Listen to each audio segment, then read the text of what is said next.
Hey, so I'm up on the ladder today. I have a stabilizer attached to it, to this extension ladder, just for safety. There's no one backing me up right now. But why I'm up here is I got to get rid of this pine needles from the heat cables. It's just a fire risk. There's not that many of them.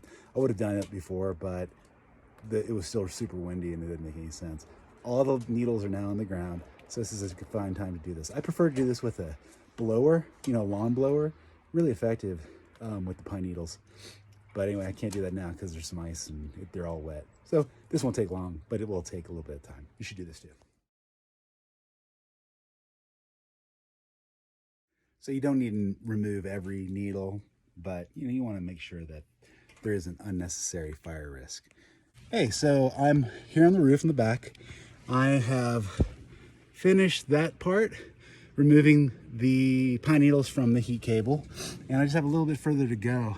And I can't really reach over there on the ladder, just so you know. So that's why I have my rake up here. And I only have two hands. So I really probably shouldn't even be doing this, but I just wanted to show you. This is how, if I wanted to get that out of reach stuff, which I do, I want to get it out this way, okay? And all right, now I'm done. At least that's as much as I'm gonna do. It's not perfect. I still have maybe a little bit of some stuff to remove, but that's essentially what I was looking to do. I feel like I'm ready to go. All right, heat tape, let's do it.